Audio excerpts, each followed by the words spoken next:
Drum roll, please.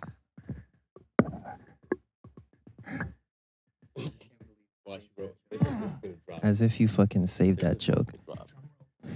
Is this yours, by the way? No. Say it. Drum roll, please. Okay. He did a drum roll. All right. Lorgio. What up?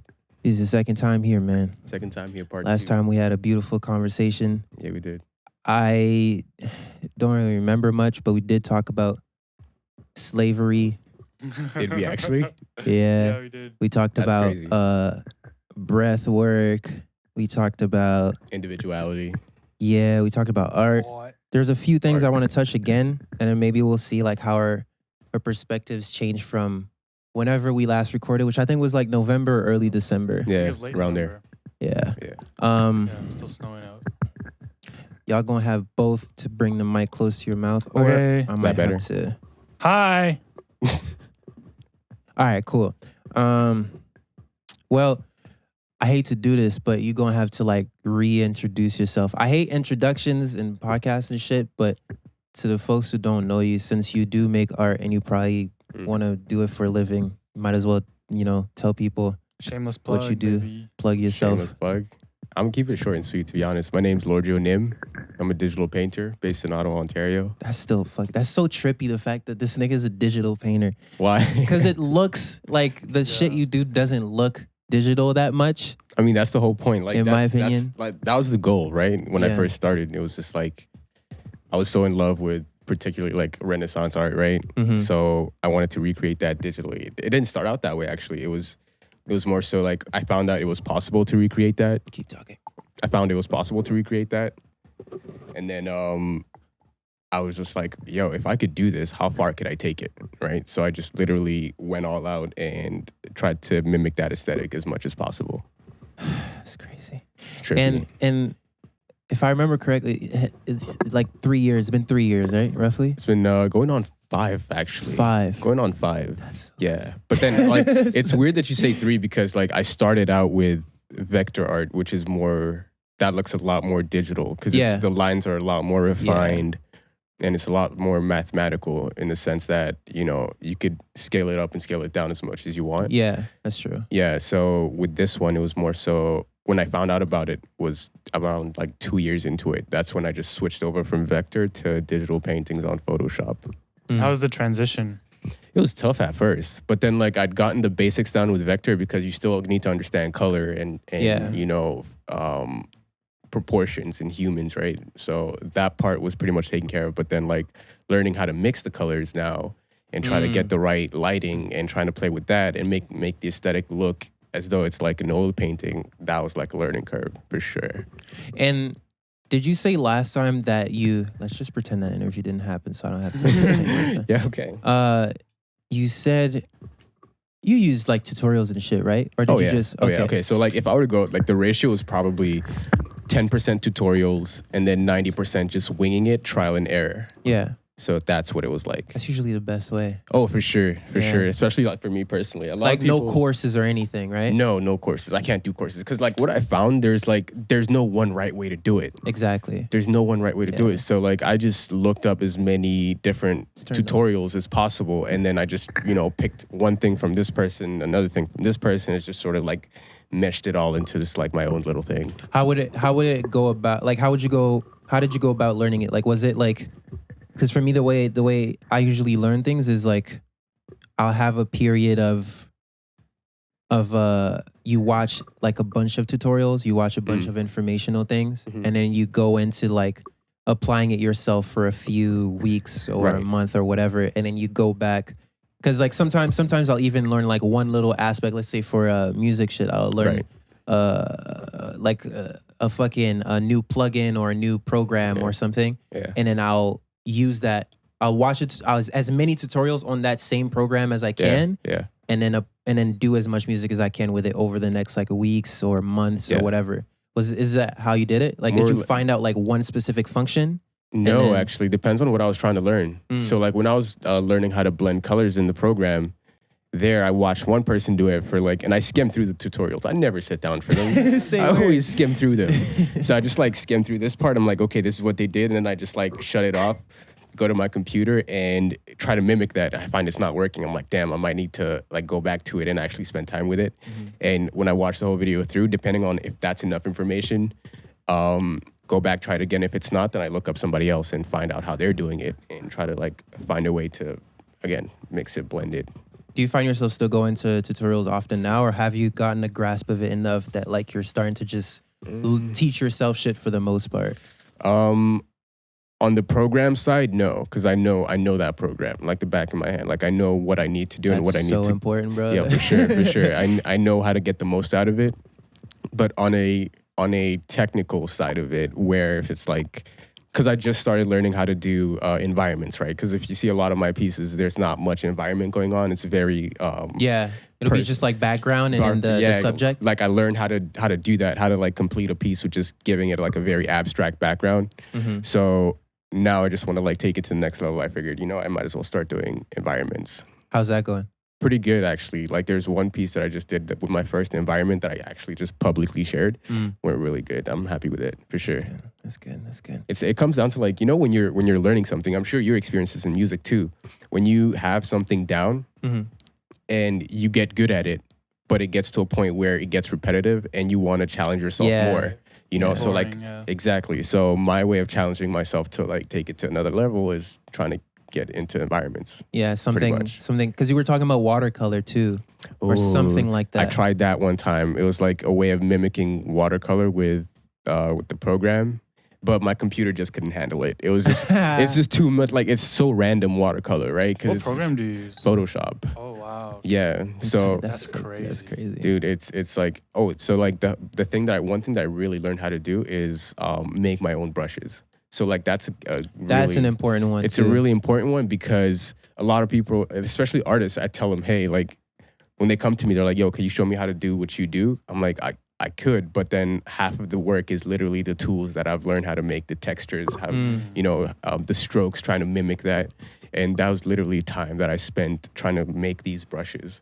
So you can't find anything that looks like my piece. That's so intimidating, like coming like from zero experience, right? To like that. It's just like, yo, it's hours. And it was unconscious too, by the way. It was unconscious because when I first started, I'd spend like 13, 14 hours in front of my computer. And it didn't feel like I was putting in those hours because I loved it. Right. Yeah. And then like I'd have the eyes wide, like, oh my God, this is some crazy this is crazy. shit. Yeah, I need to know everything about everything, dude. And then so I'd make a piece and objectively it's trash. But I'd come out feeling like Da Vinci or Picasso. Yeah. Like that feeling, and I try to chase that feeling because like as you do it longer, it gets harder and harder to get that feeling. Yeah. So that's what pushes you. Because you start to take it a bit more for granted. For sure. Because it becomes like driving or walking or some shit. Like exactly. when you first learn how to walk, when you first learn to drive, it's the coolest fucking thing ever. Fucking fast forward 5-10 years, like you're like, oh, I gotta go drive to this place. I know. Gotta go, yeah. So you gotta keep it exciting. Gotta race. Oh, for sure. You gotta race, do donuts, learn how to make donuts, learn how to do 360 no scope. That's cool. Flip. Speaking of 360 walking, no scope. it's like so many people have unlearned how to walk properly, and the result of it is like knee pains, like ankle pains, like injuries. Yeah, it's like you take it for granted. You stop. Yeah. You start to think that you have it figured out and there isn't a better way to do it. It's funny, even like we could bring it back to breathing, the whole breathing thing. It's like since we've been breathing since our first like breath, since we first came into the world, and we've mastered it so quickly as human beings, we don't entertain the idea that like there may be more to it. Than like there's more than one way of breathing. Yeah, like to accomplish different things. You can improve how you breathe. You can choose different breathing patterns and methods to like help you with certain things. Like that yogi book on breathing, that's like an Eastern one. There's Oxygen Advantage. Oxygen Advantage. There's so many modalities. There's so many ones, and they're big books too. And they talk to you about not only the different types of breathing, the science behind what may happen. I know the science of breath has like specific breathing techniques for any little thing. Like it could be like pain. Yeah, there's a lot. It's like very detailed and dense. But it like the most important thing is always the basics. Like they don't progress you any farther than you're prepared to. In the book? Yeah. They go like there's so much. Yeah, and they say like until you've mastered the complete breath, don't do anything else. And the ideal, sorry, what's the complete breath? Like what is? So essentially, we have 3 chambers of our breathing apparatus. One is the diaphragm. Okay. Diaphragm, ribs, and chest. So most people, like, if you see people that are stressed, right? You see them chest breathing, their shoulders rise. shoulder breathing. Oh yeah. Yeah. Oh yeah, for sure. So if you want to get a complete breath, well, the best way to breathe during rest is through your diaphragm because that's the lowest, actual deepest part of your breathing apparatus. So what it does is, it's like a balloon. It pulls it down and it actually pulls the air all the way down to the bottom of the lungs. So flushes the lungs and it gets the entire lung oxygenated. Whereas if you're just breathing from your chest, it's only the top, right? It's like this versus this. Would you rather have this pulling down or this? Because this is much deeper, right? What it sounds like you're describing is like shortness of breath. Yeah. So like him describing it like that, it actually makes sense because I've experienced that, especially like in high stress situations where I feel like you can't really breathe from the bottom. No, you can't. Like, it feels like it's tightened up. It's like all of a everything sudden is stuck right there. up here. Yeah. So like you describing that is insane for me because it's like that's exactly what now, I feel. Imagine if you unconsciously somehow learned to breathe that way for the most part. Like the all the breath way to the bottom? the breathing you're talking about where you're stressed out. Yeah. Imagine if that's how you're breathing for All a the lot time. of the time. Oh my God. So many people are doing that, you know? Like, I see so many people like with their diaphragm and their abdominals are just like cut out because either it's really tense, like doing ab crunches, whatever, like the muscles are so tense that it doesn't allow for any fluidity. Yeah. Mhm. Or they're just like trapped up here because they're stressed, they're in fight or flight all the time, you know? Yeah. Like Wow. eating sugar, just like lights everywhere, like staying up late. Damn. Yeah, and it's funny because no one even considers that for the most part Yeah. because it's like I'm breathing, I'm fine. Yeah. You know what I Like- mean? It's an And easy it's one like, too. It's not. yeah, but it's like the quality of your breath is the quality of every cell in your body. Exactly. So if you're breathing like that every single moment, You're communicating stress to your body. exactly, and all those cells are going to be like, oh, I'm working so hard, I can't work for this long. So what happens is you create dis-ease in your body, right? And that leads to other shit. Yeah. And then just adds up. Yeah, there's a Dr. Buteyko, this doctor in the 40s, like the World War II era. Okay. He, I might have mentioned this last time, but he like assessed his patient's breathing rate, respiratory rate with the severity of the illness. So the higher the respiratory rate, so the more breaths you take per minute, Uh-huh. the more severe the illness was. Directly correlated. So yeah. So essentially, the more you breathe per minute, the more more likely you are to have some sort of illness. So if you're, let's say subconsciously you've learned to have that shortness of breath, those quick breaths, your body will take it as like, hey, I'm in trouble. Yeah, I'm running from a lion. Or it's more Essentially. likely to because like your body's adapt.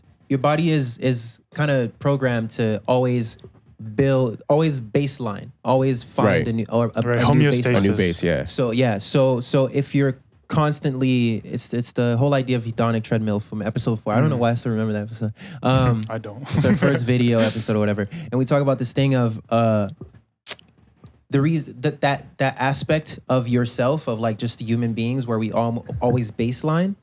That's why people who live materialistically will never feel satisfied because when you work to get a new car or something, Right. and you worked very hard. Right. And now you have the car and you bought it, whatever, and it's cool. You feel great, but then that might go on for a week or a month, but then it becomes your body baselines. Yeah, your body adapts. Our body bodies are adapts. very It wants more. adept. It becomes the new norm. Yeah. So you having a car, it was new and it was cool and it was Right. exciting and you had a feeling about it. Right. It becomes your new norm after a while. So to feel that high again, which is why people get addicted to drugs. It's like it takes you to that high, you go down, or you you go high. That's what tolerance is. You go high, Right. and then your body tries to adapt to it by bringing its baseline up to that high. So to get that same high again, you have to smoke or snort or whatever, or Right. drink way more, and then you just keep doing that until the overdose happens. And that happens. That's insane. That happens to everybody.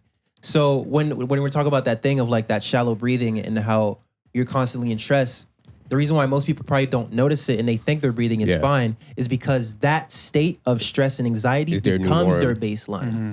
So to them, it's normal to feel like this all the time. Also, they're like, I mean, it's so easy to be distracted in our society, right? And if you have Netflix, you can literally watch something all day. The fridge is full of food. You have no idea what your body's feeling because you're stuck in a different world. I was introduced to this term, somatics. I mean, I've heard it before, but I didn't really know exactly what it meant. It essentially means to really be in your body and to sense what the inside of your body feels like. So, for example, if you raise your arm, I can feel one of my muscles contracting and another lengthening. That's a somatic sensation. Okay. Right? So it's like, can you have that awareness throughout the day or throughout your exercise or like when you're on the table, like doing your work, right? Because I find myself hunching and then I correct it. Yeah. Mm. So I don't know where I was going with that. But, that's insane. I've never,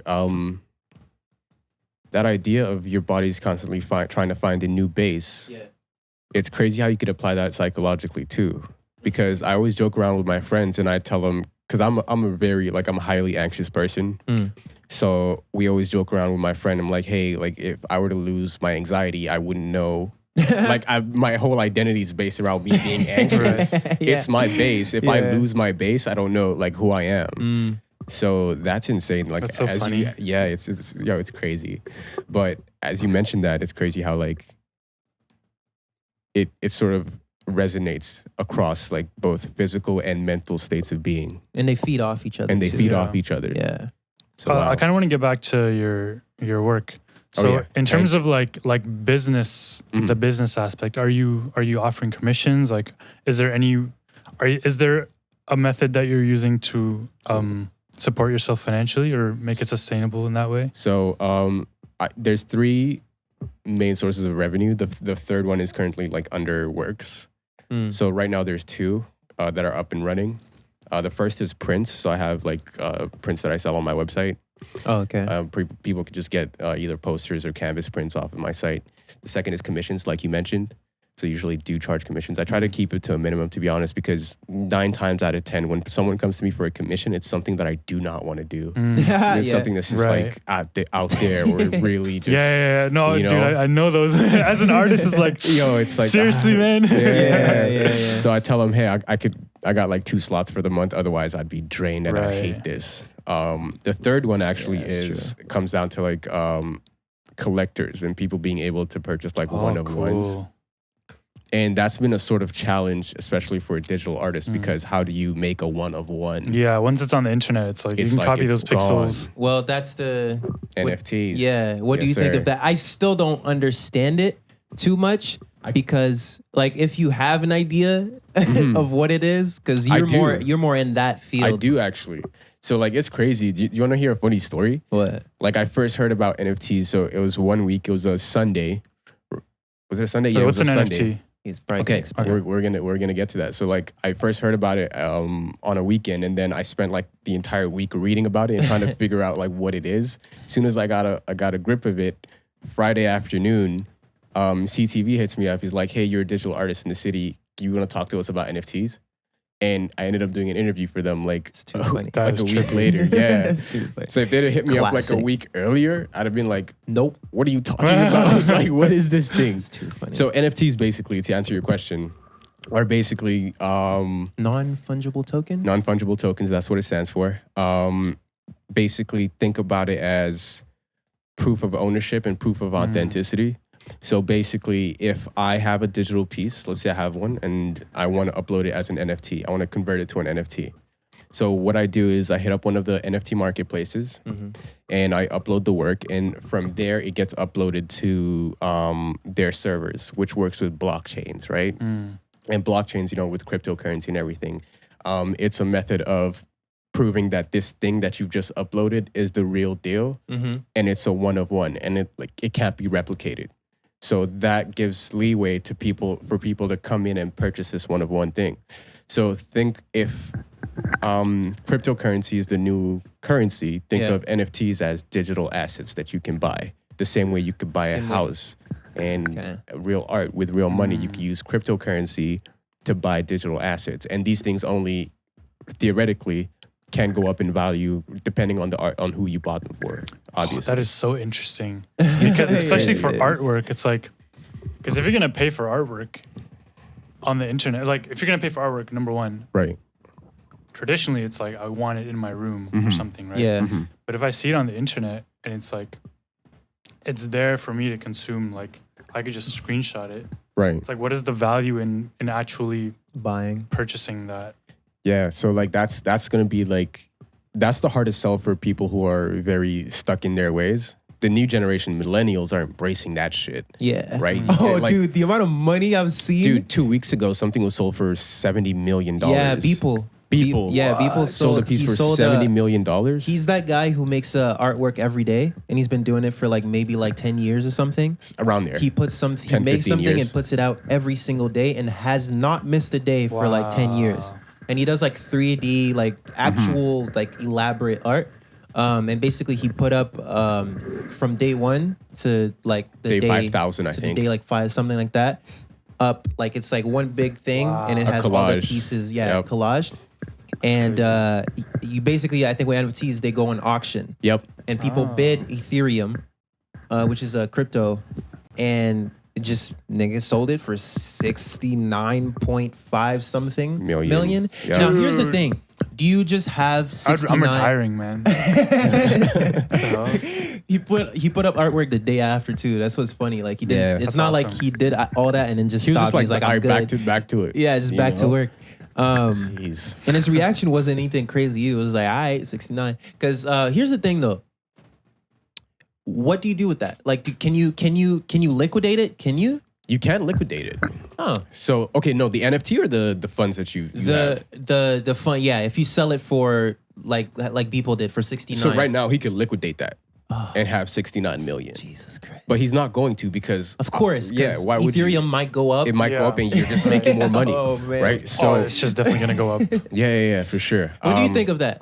I love it. Like the whole, no, but like the whole crypto thing. Like, where do you think it might? Because I haven't taken the time to actually learn about crypto and blockchain and all that shit. But just hearing about Bitcoin and hearing about it now, having heard about it like 3, 4, 5 years before, Right. and seeing that. I think a Bitcoin was maybe like $1,000, something there. like that, when I first learned about Bitcoin. And Yeah. it's $50,000 now for one single Yo, Bitcoin. it hit 75,000 That's ridiculous. a couple of weeks ago. I think just last year it was like 5,000, and now That's it's fucking 50,000. ridiculous. 3x in a insane. year. What does that mean though? Like what? Or- I'm gonna tell you why I love it so much because me being first off, liberals would love this shit because what blockchain and cryptocurrency basically is like you write the program that handles all it's basically a digital ledger that keeps track of every single transaction. So that way there's like a limited number of coins. So with Bitcoins, there's a limited number of coins within that system. So that's why the value keeps going high. Oh, I right? see. Ethereum is a lot more stable because it prints money just like a regular economic system. It prints Yeah. money just to regulate. Mhm. So it's stable. But then Bitcoin, very rare. It's like, think about it as like crypto gold. Okay. So that's why the value like keeps shooting up. But I love it because it's decentralized. Once they write the program and put it out there, you can't access Yeah. it. Nobody can access it. It's that's not, why dark web people used it. yeah, for the most because it's part. impossible to 'Cause track. you can't Like track it. yeah, unlike like Right. regular like U.S. currencies regulated by the U.S. government. Yeah. Right. There's like one entity that controls it. This is literally No one. this is no one. This is money for the people. So this is why people the governments hate it. They're not going to allow that to Of course. right.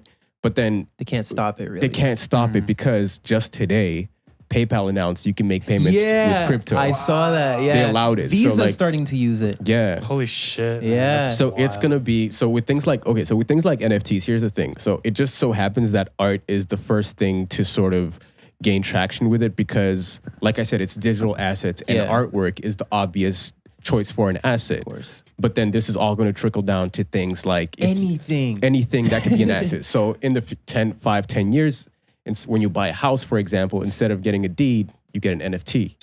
If you buy a car, instead of getting the paperwork, you get an NFT. See. Oh man. That just proves you're crazy. the owner. That's so crazy. So it's going to happen. I've seen people put their tweets up. I think the creator of Twitter put up his first tweet up as an NFT. I think so, maybe. He People do sold that. for $2 million. Something People like that. do that. So I think do that. Mike Shinoda, the What? rapper in Linkin Park, made a song and put it up for an NFT. Mm-hmm. I think Violet Myers, this porn star, is selling a porno, like a video, As an NFT. as an NFT. Anything you can digitize, you can convert into an NFT as long as you're the owner and you can prove that you're the owner. Crazy you can shit, sell it man. Wow. It's so crazy. It's Okay, insane. so do you think like money is gonna? That's insane. I don't think money would die out, but I think its value is gonna keep going to shit. Maybe like, are we gonna I move do not to have- primary? Like, I mean, where I feel the main like one- like anyone who doesn't adopt Bitcoin is gonna get left behind. In the So you sense feel that, like it's gonna be like the main thing? right. The Well, I main mean, like form of currency. I don't know. It really depends on like where the world goes. But I mean, like the last time we saw like a huge shift like this was when people moved away from trading to actually like like currency. That was the last time we saw a shift like that. Oh, so what And- you're talking about, just to clarify, it's based. That's like far back. Though. That's That's way like far back. basically like I have oh, a like cow. barter versus barter okay, versus, I see. I like, have a currency, cow. yeah. You have an axe. I need an axe. Let me give Right, you my right, cow. right. Yeah. So And then that just didn't work because you That's could true, you could yeah. get the axe and then kill me, take my cow. exactly. Right. Pretty much. Both. So like So- that's the last time we saw a man. shift like that where we're moving from like one accepted payment method That's to exciting, another. dude. But I don't think it's gonna be like that because like regular currency has been like it still works. Right. Yeah. It still works, right? It's just gonna be like another dimension to it, I think. So I don't think it's gonna Yeah. die out. I could even see like going back to the barter system, like exchanging services. Ooh, that's gonna be tough. That's gonna be you could actually Depends. still do that Yeah. in some parts of the world actually. You could just go in and say, hey, I gotta go. Give me a sheep. wild shit. Yeah. Or like I have a service that is in demand Mhm. and I need your services. Oh yeah. Some Right. wild You shit. could do that. Yo, do you have a routine, or do you? Because I know some artists just literally, it's some crazy shit. Some artists wake up and then they just go straight to the work, and then if they remember to eat or sustain themselves, they do it. Some of them like prepare themselves to do the work for like 2 to 3 hours. Some of them just regularly wake up, like maybe get on their phone or whatever, and then if they get to work today, they do. Because I like, there's so many ways people approach it. Where some people are very intermittent, where it's like maybe for a week they'll work and then the next week they don't, or 6 days on, 6 Right. days off. Some people Yeah. just work from wake to sleep. Like how do you So we're talking about like a regular everyday routine or Yeah. just when it comes to creativity specifically? both? I guess Let's do both. Okay. also like a ritual that you have around your work. I don't No? I don't have a ritual, no. Mm. The one thing that's like always a constant is the environment. I'm always isolated. That's like the one thing I can't work with. I've actually done like a couple of live events where I like hook up my computer and I just draw on the screen. Oh yeah, you remember that? Yeah, I remember that. Yeah. Did that fuck with you? Like, was It that didn't hard? fuck with me, but it was just like it was nice to have people coming up and be like, "Oh shit, you're doing that? That's crazy. That's dope." I love that interaction. Yeah. I love human interaction, but when I'm in the space, I'd rather not, to be honest. Because it kind of stops you from getting in the zone a bit. Yeah, like which in is why I that- had that flow headphones in. I state. had headphones in. Actually, my friend has this video. I think I might have told you about it. Like there was literally, so I was set up in the corner of the event and I had the artwork going on and there was literally a mosh pit right in front of me where I was working. You probably didn't notice. And That's I did so not funny. even notice. Oh my I had God. like my headphones in. I'm just drawing, and then my friend took a video. He's like, "Yo," he's like, "Here's the mosh pit," and then he's like zoomed in on my face, just like locked in. That's some beautiful shit though. It was awesome, man. That's because you are not there. I was not there. You're not. That's I'm like rarely there. one of the most interesting things from a perspective of someone who's done psychedelics and has created art. It's On the psychedelics? same. Nah, it's actually difficult because on psychedelics you feel fulfilled, so you don't really need to. To You don't chase that feel to fulfillment, do yeah. anything to like. You're just like I'm just lay down, stare at the wall. That's enough. Unless you microdose, then it's Yeah, microdose might be a different good. deal. Yo, you know you can order that shit just casually what online to your crib. I'm sure Mushrooms? you can. Should try. Actually, I don't know if you can do it legally. I'll let you know. I'll let you know. This is You might have to do it manually. I don't know if there's a service that provides. I've never done psychedelics, by the way. You don't need to, but it's pretty profound. It's pretty cool. I want you to know, though. It's okay. Then One time, just for the. I mean, it's psychedelics are like anti-addictive, so I don't think if you do want to try it, you have nothing to worry about in that sense. Eventually, it's not addictive, especially mushrooms. I have plans to try it one time with my homegirl because she does it like once in a while. Mm-hmm. So I'll probably try it with her soon. It's pretty cool. But that's like, I want to try just for the experience. You know what I mean? Yeah. Just like one Yeah. time. Because like I've read a lot of psychology books on how so many psychologists have tried to explain the experiences that people have. I read this one study where a person who was literally addicted to nicotine. Yep. And they tried psychedelics once. They had this experience and they just never touched. They just quit cold turkey. It's helped. It's in the process of being decriminalized because it's been getting used a lot for treatment of like PTSD.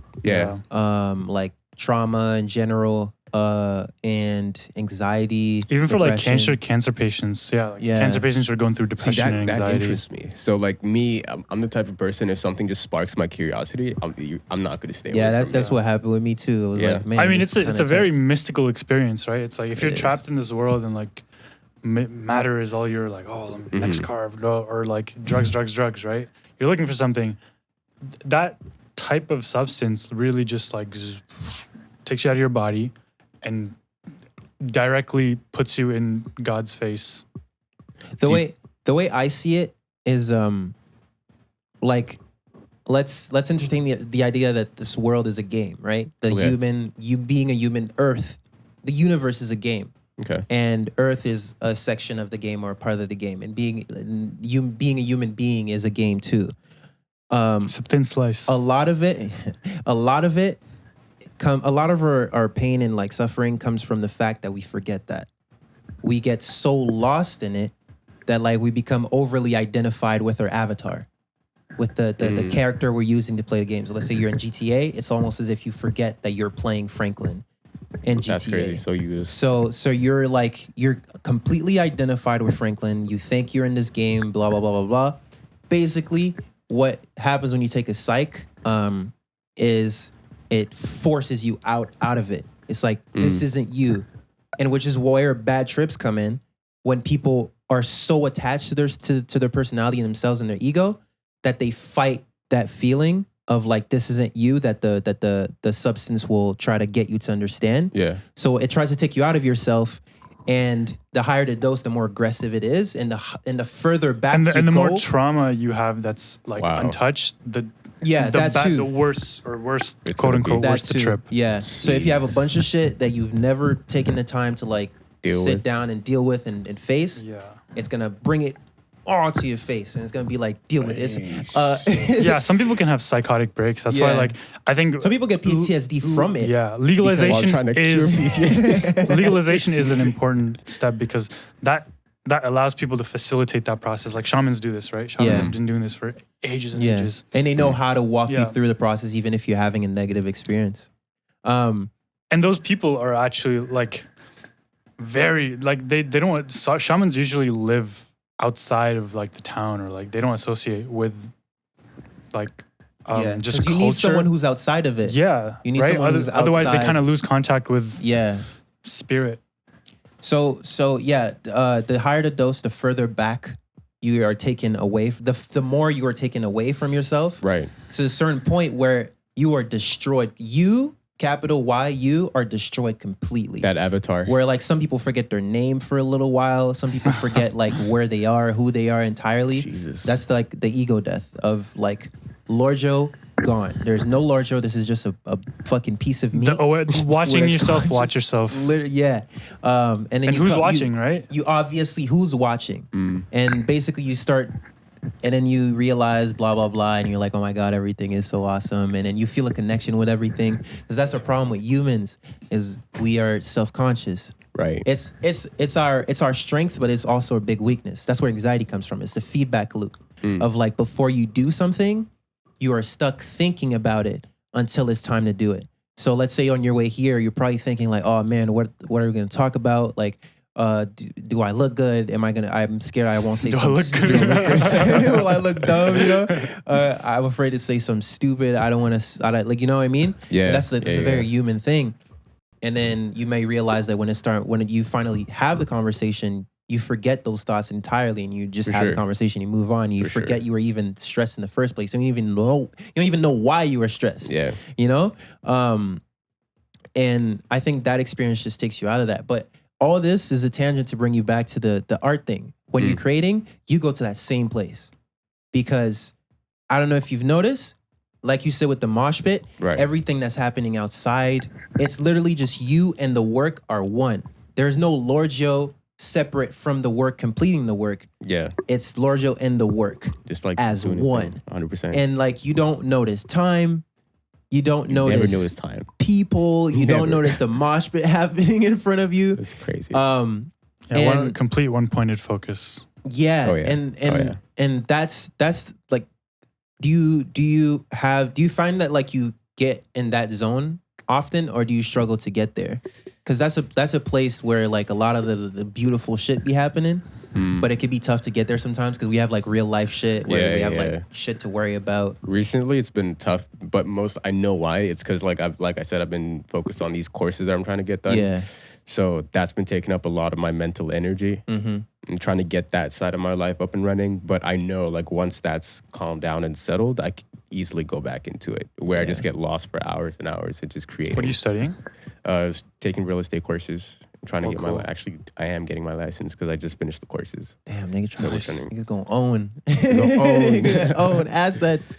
Oh man, have you watched or been informed? You probably have on the entire like stock thing that's been going on. With GameStop? All the GameStop EMC and how that's like has brought stocks so much to people's awareness. Like even me, like that's what I knew about it for a very long time, but that was an incentive to get into it. And I bought AMC. I got into it was way too late for GameStop. Yeah. Because like the night, because my sister was told about it when it was at like $48. Oh shit. And she didn't go into it because she thought it was too expensive. At 48, it's too expensive. At 48, right? So I think 5 days to a week goes by, and it's at 130, and my sister's pissed. Yeah. And I make a wealth trade, a wealth simple account. And then the thing that happened was, it's 3 days when you set up your account for the first time for the money to transfer from your bank to your account. Yeah. So I had to sit there, watch the money go from 130. When it was at 130, I thought it was too late to invest. That was the night before it went to 350. Yeah. Oh my God. Jesus Christ. So if you bought, I can't even do the math, but if you bought just like 2-3 shares at 48, bro, you're making good money. You're making like almost $1,000 in return. Is it? Like high hundreds, like 800, something like that. Because it went up to over $200 a share.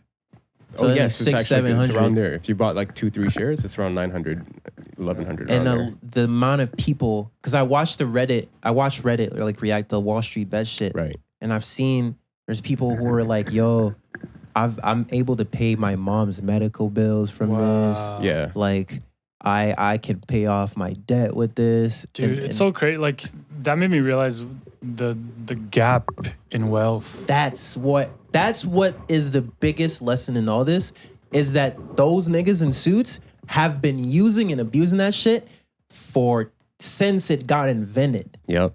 And we've just never been taught about it unless you go to school for it, or unless you actively seek to find out about it. That's where the real wealth comes in. Because what I noticed with stocks is you transfer the money to your Wealth Simple account, whatever, and it's almost like a savings account that just moves up and down. Yep. Whereas a regular savings account might stay static and like maybe give you like a little money bit, back couple here and there, like a couple cents here and there, like every few months or so. This one, if you put it in trading versus investing, it'll move differently. But trading, like Some days I'm at 200 because that's how much I have in my wealth simple trading account right now. Some days I'm 200. Some days I'm 250.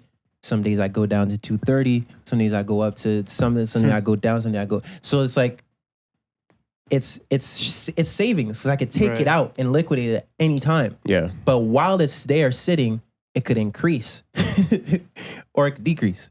Yeah. And the thing that's crazy is like a lot of people don't want to do that because they just don't have that money to play around with. It's just too much of a high risk. Yeah. Like I'll tell you a funny story actually. So like a couple of months ago, I invested in this Canadian renewable energy company called Algonquin Utilities.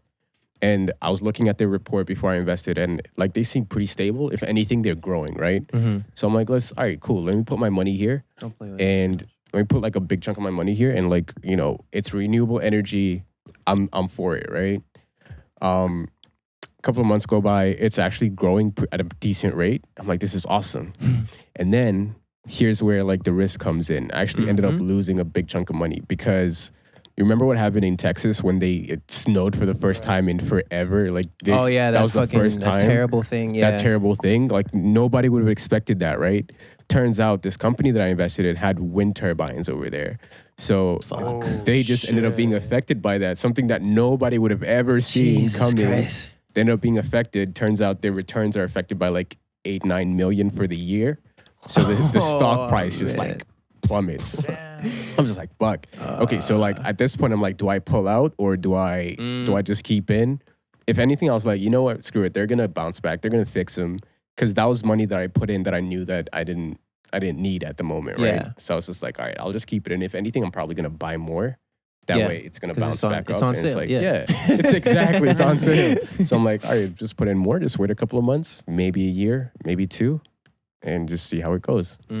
But those external factors, a lot of people do not want to play with that. That's the thing. It's a very emotional. It's crazy mind games. Like you need to be very grounded. Yo, that's the thing. You got to keep your emotions out of it because like as soon as you see, and by the way they present stocks to you, like the graphs, do not help the emotions. It doesn't because as soon as it starts plummeting, the shit turns red. You're like, fuck. It turns red. Like, I do not like that color. Yeah, you start to associate that with fucking emotions. As soon as you see it, you start to like Pavlov's like response. Like, why is it red? Man, that's what had that emotion thing happened to my sister with the MC because MC was at like 15 or something, and she had bought it at maybe was it like 7 or 8 before it initially went up. Right. But then it started to go down, and then she got scared because she had a bunch of shares in it. Yeah, and pulled out when it went out. So she pulled out with a loss, right?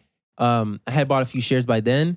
It got so bad. Like AMC was reaching 6 a share, blah, blah, blah. Man, I was like, man, fuck it. Let me buy more. Let me buy more. So I bought most of my shares at like $6, $7, $8. Right. So now the only stock that I'm actually in the green in is AMC because AMC went back up like maybe Good like shit. 2 weeks ago. So it's like it's How at much is it 12. It hit like 14. So if you bought it at like 6, you doubled. So yeah. That's crazy. Yeah.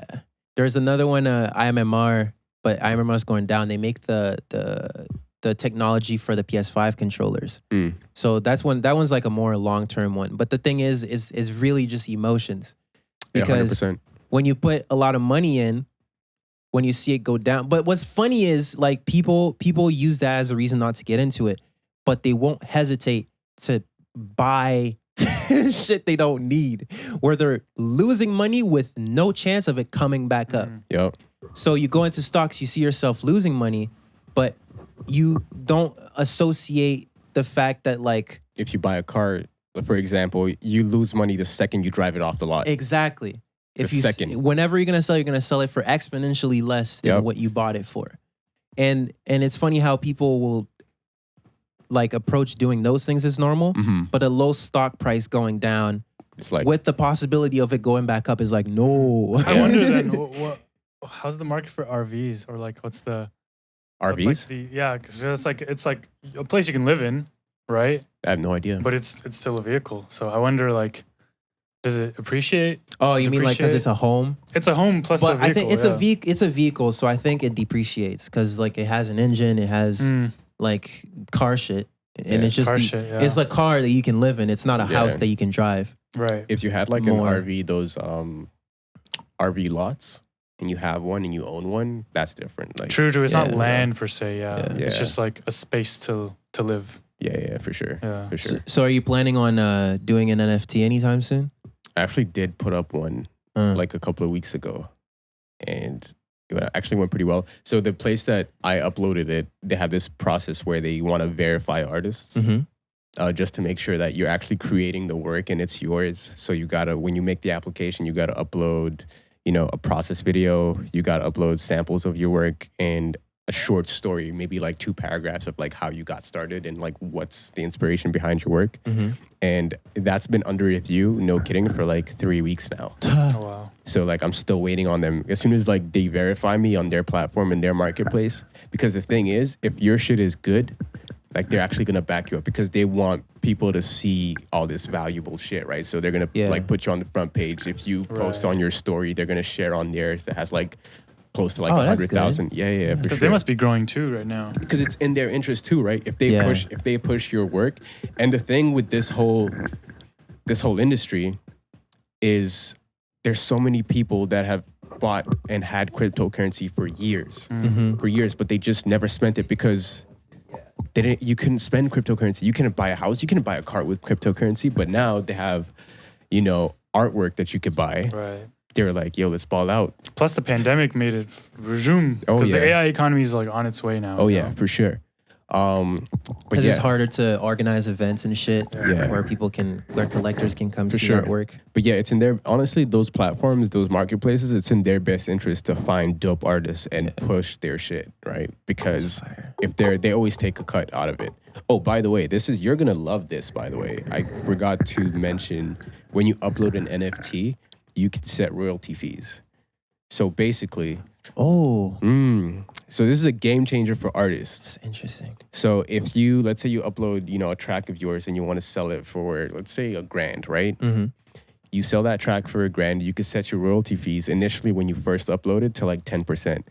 So let's say 5-10 years down the line, you make it big as an artist, you blow up, suddenly this track that you first put up for $1,000 is worth maybe 500, 500,000 to the right person. You make 10% off. You take 10% off of that 500,000. That's crazy. So literally every single resale, you're gonna get 10%. That's the decentralizing idea that's here, the part. because then there's no label taking a cut. There's no, No one. you know what I mean? Like It's there's all no. for the artist and That's the so uploader. interesting. That's so interesting. And can you imagine, like, before, if I were to sell a piece, if I had like a one of one oil canvas piece and I sold it off to you or somebody else and they went to resell it years later, I'm not seeing a dime of that. Yeah. Because there's no way to verify if they still have it or if they sold it to or who they sold it to. But this entire thing is tracked by the blockchain. You don't even have to think about it. You don't even have to. It just shows up. It just shows up. Yeah. Oh God. Game changer, man. Oh man. Game changer. Where do you think things might be like 10 years? Like predicting is very hard, but like, do you think it's gonna keep? Because a lot of people are saying it's like it's a fad, or where do you think it might lead to, like 5-10 years down the line? Will it be a normal thing? This is what I like to compare it to. The same people that said back in the 90s that the internet is a fad. Is a fad. Yeah. Remember that? I wasn't born yet, but I've heard of it. I've heard of it. Yeah. It's crazy, but this is literally it. Everybody, you're gonna have those people that are like, oh, it's a fad, it's gonna pass. No, it's not. It's very strange seeing people react to change and progress. Oh yeah. It's very interesting.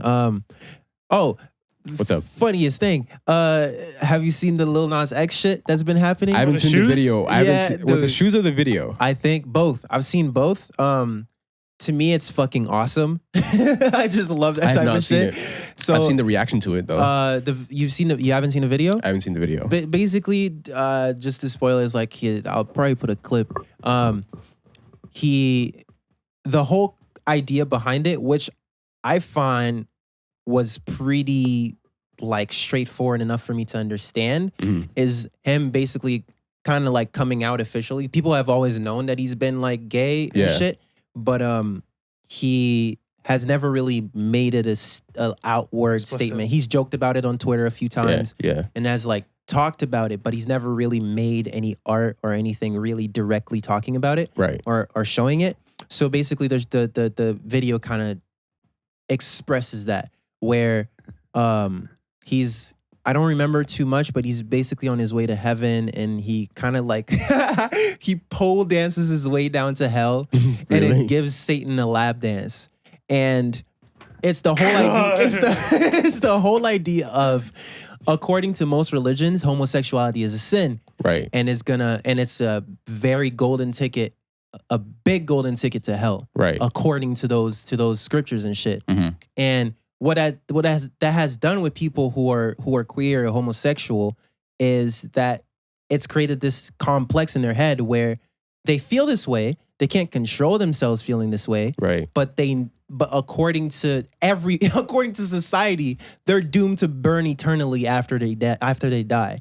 So it's like, is something wrong with me? Is usually the thing that The first goes on thought, in yeah. their head Yeah, when yeah. they start to like understand that this is their sexual orientation, this is who they are. Mhm. So it's like, it doesn't really like encourages them to accept themselves that much. Right. And for the Right, most it makes part, them hate themselves. it makes them hate themselves and makes them think that there's something wrong with them Right. for something they can't even control. So basically, it's kind of showing this idea of like, I'm trying so hard to go to heaven by like acting like I'm not who I am, Right. but fuck it.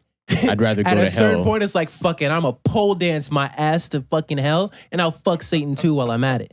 You know what I mean? That is you so. know what I When you mean? explain it like that, So it's like you own it. It's like, if I'm going to hell for Right. being myself and Fuck it, I'm going embracing to hell. myself and loving myself, fuck it. Might as well pole dance I my way I down heard there. there's like actual human blood on the shit. I heard bro. that like too. actual That's kind human of blood. Basically, some like dark magic shit, bro. It's That's some like crazy messed up. shit. So they did a shoe. Because that's energy, man. That's weird energy. I don't know whose blood it is. That's I wonder weird if it's energy. Lil Nas. that's Lil such a Nas weird X's question blood. to ask. Hey, whose blood is that? Yeah, bro. What is that? So they Like in basically some Chinese workshop, or I don't- sweatshop, or dude. like fucking slaughterhouse. I don't know. Oh man. They made ethical? 666 shoes, a Nike shoe, and they put a little pentagram thing on On the sole? on the sole. I saw that. And then there's I think in the little space in the Air Max little space. Mhm. I think it's an Air Max. In the little space, there's like a drop of real human blood, according to them. But So apparently, funny. it wasn't approved by Nike. It's just a company that does custom shoes. Did it have the Nike logo? Yeah, but the Nike logo and everything. So now he's actually being sued Oh shit. by Nike, and they're I think coming after and telling him to stop selling it, and not selling, cutting Yeah, all ties because with like that I was company. thinking about it. I'm like, yo, how do you pass off this idea to corporate heads? Yeah, you saying can't. like, you Which is just why can't. he probably just went. Dude, that's one of the most important things as an artist. It's better to be sorry. It's better to ask for forgiveness than to ask for permission. Because when you get sued though, fuck it, publicity. mean, I guess. Publicity. Lil Nas X is even on Twitter joking about it. You know that fucking meme of the guy, Which one? in court when he's like singing to the judge. oh, then he's sorry. Yeah, he's like, this gonna be me in court tomorrow. That's what Lil Nas X tweeted, and he tweeted that video. So like, he's Jeez. enjoying it a bit. It's probably scary, but I feel like if they're going into doing something like this, knowing the publicity is gonna have, and knowing that it might piss off that company, he probably has the lawyers or found some kind Everything. of loophole. Yeah. Yeah, he maybe. definitely like planned ahead. I Yeah, think. because he's said on Twitter too that he's been working on this rollout for like 9 months. So Okay. I'd say he probably knows what he's doing. Him and his team probably know what they're doing enough that they'll figure out how to navigate that situation. That's so interesting. I had no idea that Yeah. was going on. To me, and what's crazy is you're seeing all the conservative Christians reacting to it on Twitter. Bro, Satan's been trending for like 4 days. On Is Twitter. that why it's been trending? Yeah. Satan's been and all you're seeing Jeez. is like a bunch of people who are so like stuck in their ways. And of course, like Christianity is, most of the Western world is built on the back of Christianity, on Their the whole church. laws are based on Judeo-Christian values. Exactly. So most people still have that thing in the back of their head where they're very attached to the idea of Right. Jesus, Satan, heaven, hell. So a lot of people are like old conservative people like, oh, you're not afraid of God enough. You're like, You're not afraid of God like enough. children. I saw it tweet, yeah, y'all not afraid of God enough for me. It's like, wow, thanks for spreading fear, dude. It's like Sounds people familiar. people are just going like, oh, like this is what you want Right. children to listen to, this is what you want to present your children to. And it's interesting to see how they're so stuck in their values that they can't see the point, you know? Because like some of them are the same people who encourage homosexuality, trying to look liberal and woke. Yeah. Dude, But- it's just like, to me, it's just like so funny. It's like It's it's hilarious. messed up and funny because like It's kids are hilarious. being exposed to that and they are gonna think it's cool as fuck.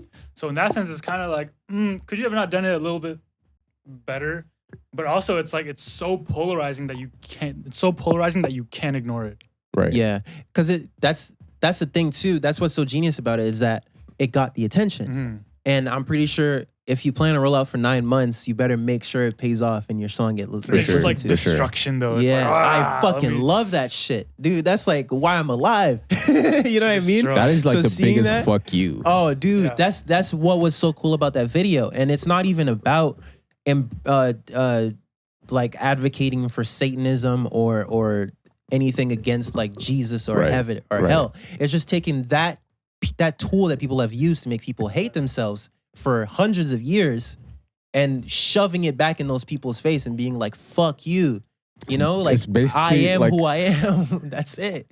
It's basically like, I don't know why I just got this image of like how black people just took the The word N-word, nigger and yeah. just like, yo, Yeah. I'm gonna make Dude, it I my think own. that's so awesome.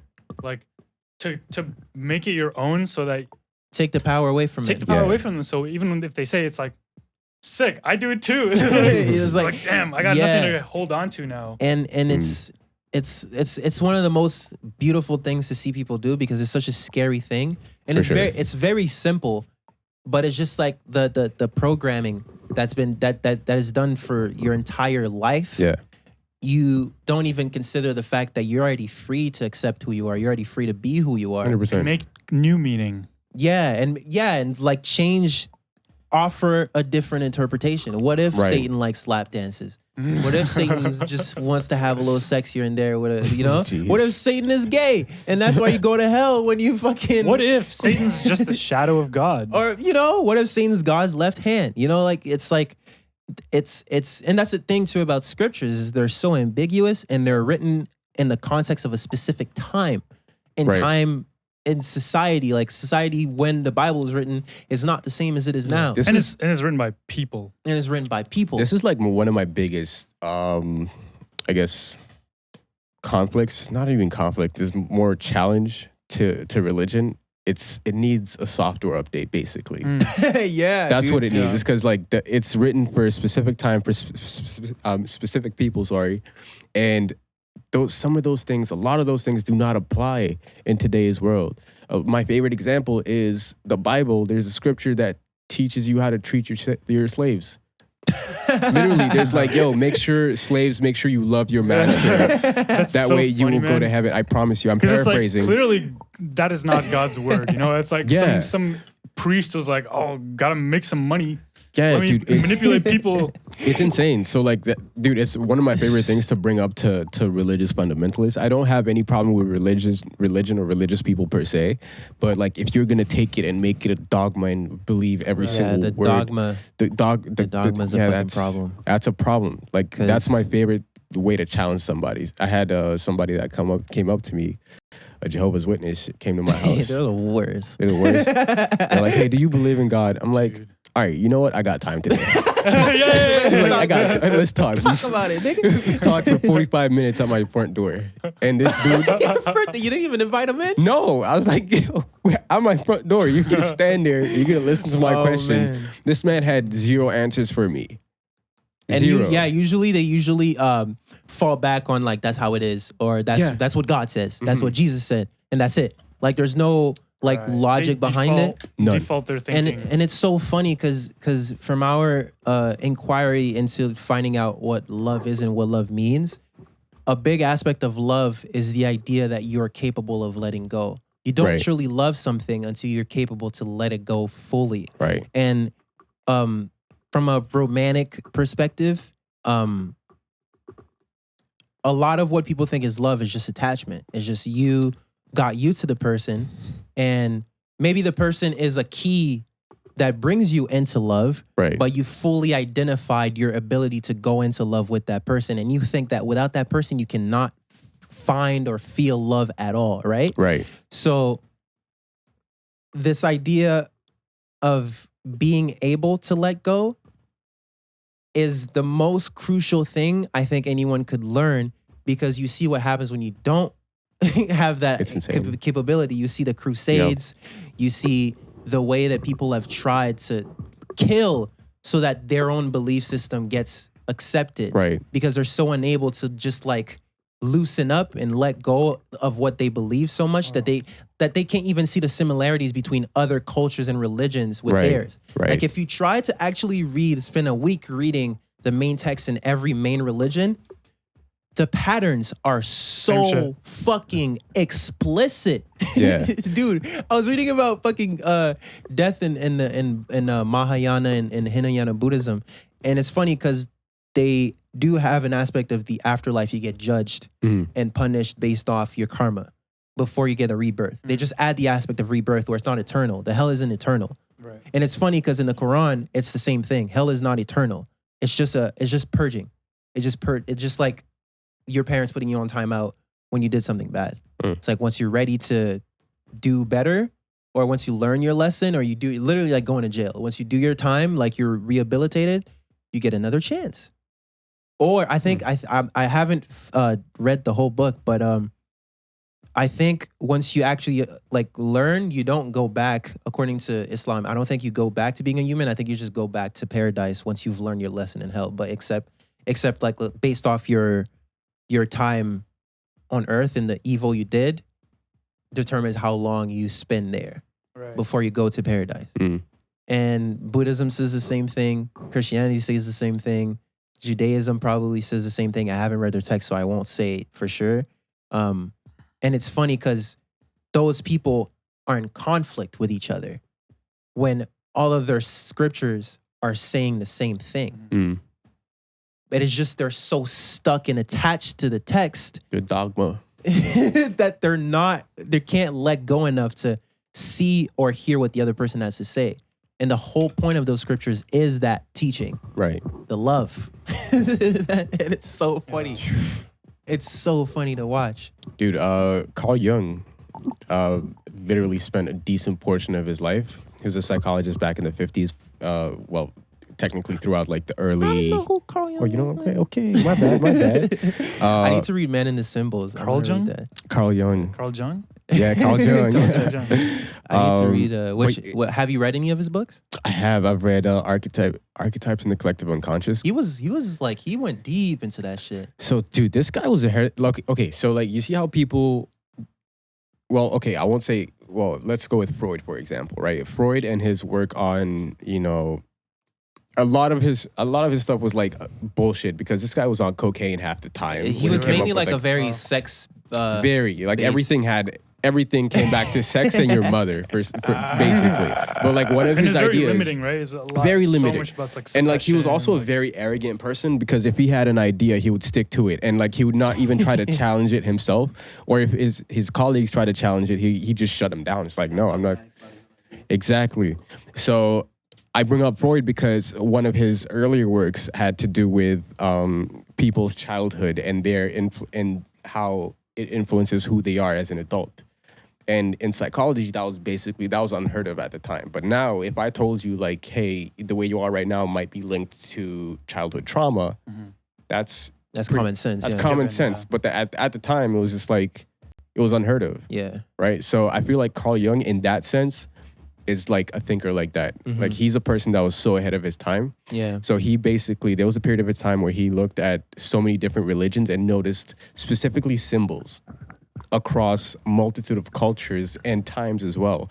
So like he'd find, symbols that exist in his age, and then all of a sudden he'd find them in scriptures from 500, 1,000, 2,000, 3,000 years ago, right?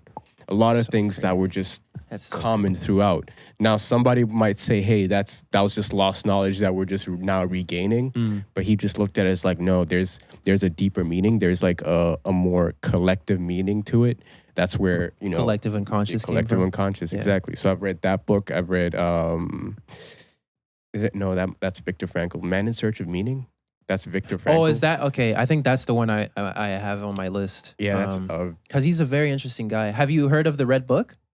I have heard of the Red Book. Isn't that was like his dream work? Really, for the most part. I think the Red Book is a collection of all the Black books. I don't know enough. I had pulled out the Red Book from my school, from Carleton's library for a bit, but I didn't go through the entire thing. But he did a lot of work for like and he almost kind of went crazy.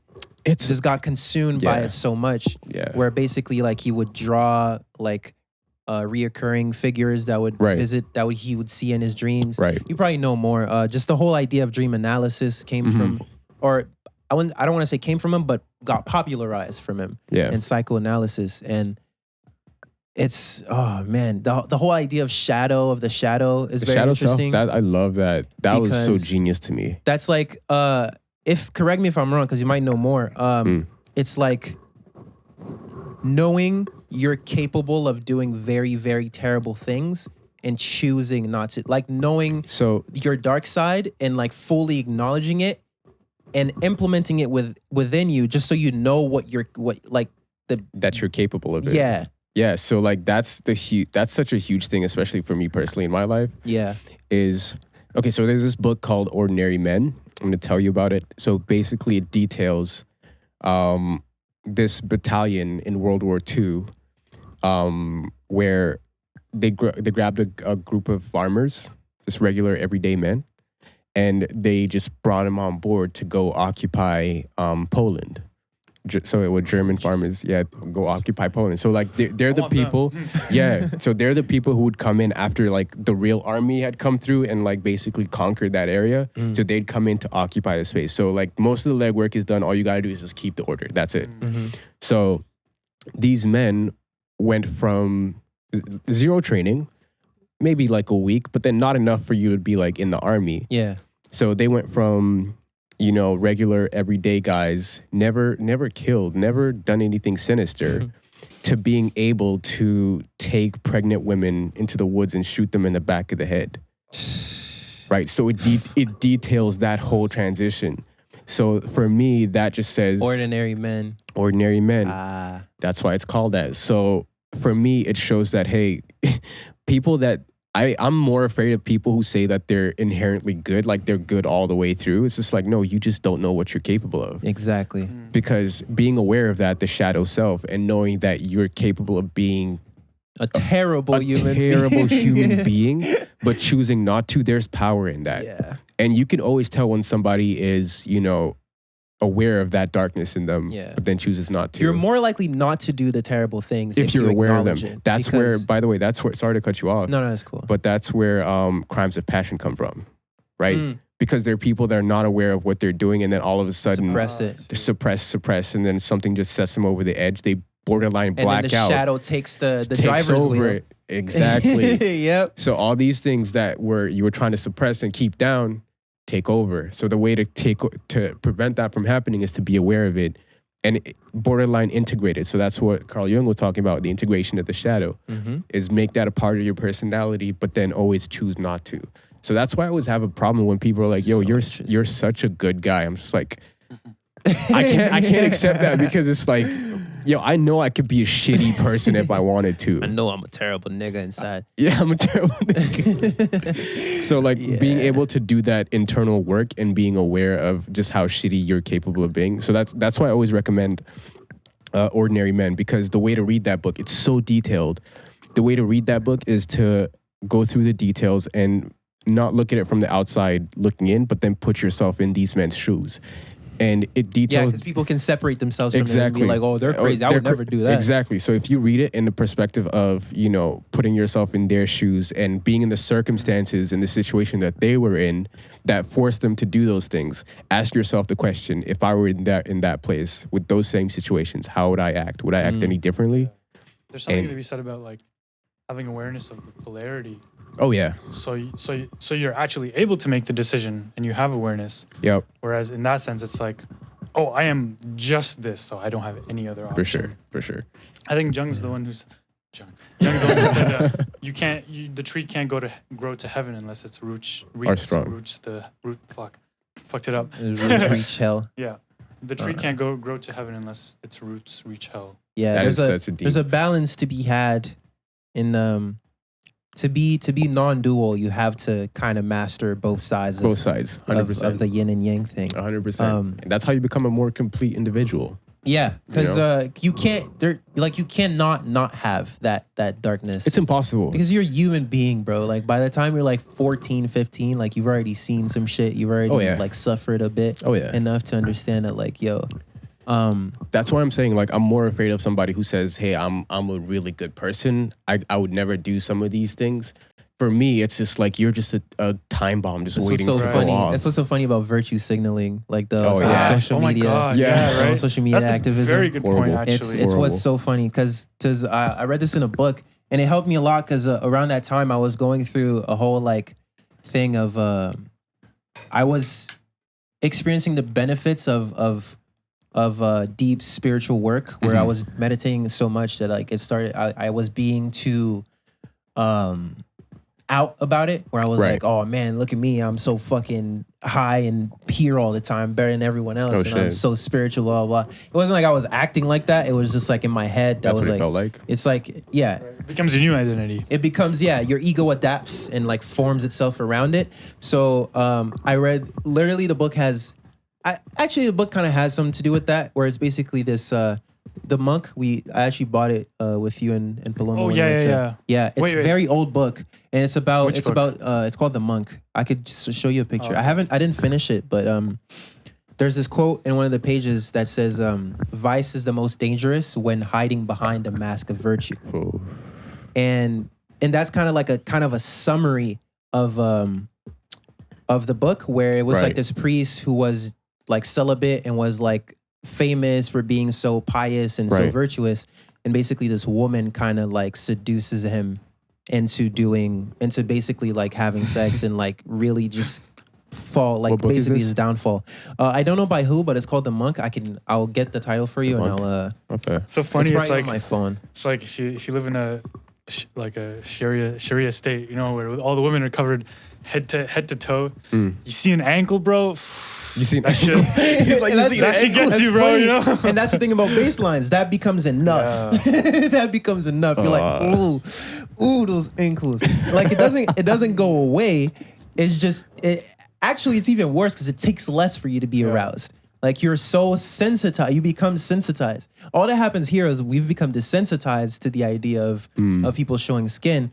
But in in people where people don't, it's the same thing. It's like, it's just the amount of skin needed for you to be aroused is different. Yeah. But at the end, I think it's funny to me, what I'm going through right now is the idea, you know, Camus? Albert, I think his name is Albert Camus. I don't. Absurdism. Describe that. I don't want to go for too long because we're at 70 minutes, but absurdism is basically kind of close to existentialism. Okay. Where I don't remember too much it's like this whole idea of humans walking around, running around, trying to find meaning in a meaningless world, where in a completely indifferent universe, and it connects this whole idea to the myth of Sisyphus.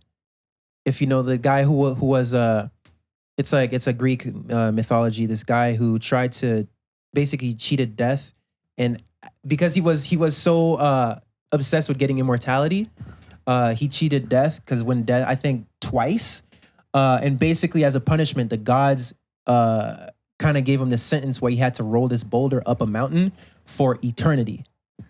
So basically, he gets closer to the top of the mountain every time, and it's a heavy boulder. It's a big boulder, about the size of his body. Shit. As every time he gets closer to the top of the mountain, it resets, and he's back to the bottom. I've heard of this. And he has to keep doing that forever. He gets the immortality he wanted, but he has to spend that time lifting a boulder up a fucking mountain. So the idea is that that's kind of what life is. It is. Like you're lifting a boulder, and it's not really going anywhere. and it just keeps resetting. And I don't know enough about it because I haven't read the work. But to me, this is just to say, it's funny to see people like get so lost in like all of the human shit. Yeah. Remembering that we're just monkeys on a rock that is circling a ball of fire. You know what I mean? Except we're aware that we're aware. Except that we know we're just little fucking monkeys. You know what I mean? That is so trippy. Because at the end of the day, you might be a priest, whatever. You are still a male that is programmed to reproduce. Right. And the thing you is, are like, still gonna get aroused. Homo sapiens, right? The ape that's aware that he's aware. We create so many problems just because we know that we're aware, and we want more new baseline, right? We want a completely new baseline. And now we've created shit like GMOs. The soil is fucking dying. You know, nature is crying, man. It's bleeding. Shit. Convenience. Yeah. Yeah, man. Well, that's a shitty note to end on. Not really. You see, that's that self-awareness right there. You can't just say it and be done. You gotta comment on it. You gotta feel a way about it. You gotta think about whether it was good or not. Yeah, man. Monkeys on a rock. Niggas on a rock. Thank you for coming, bro. No worries. This time I recorded, so dope. I think everything should be fine. Dope. I think people will see this episode. We touched on mostly everything that we actually did. I feel like there's so much more we should have. Of course, you could come back. We could come back and have you as a guest in the future again. I'll come back. I like it here. Thank you guys for watching. I hope this was fun and entertaining. Go check out Lorgio. His links will be in the description. Drum roll. Check out AAKRIST. Check out me. Go get your love. I don't know when this will be out, but if the Love 'Em All merch is still up, go check the Love 'Em All merch. Get some merch. I'm gonna start advertising my shit here, nigga, because it's becoming more and more of a business. You know what I'm saying? Buy some fucking prints from my nigga Lorgio. Buy some shit. Commission some work, nigga. Buy his NFTs, nigga. You know what I'm saying? Go check out Love 'Em On. Yeah, DOJOclub.com. Swag. I want a hoodie, by the way. I'll get you one. That's what's up. Man. Can we have a hoodie swap? Because I got a hoodie. Oh, you have one? I have a hoodie. Okay, I'll give you one. You give me one? Yeah. All right, cool. And. I know that's what you wanted, bitch.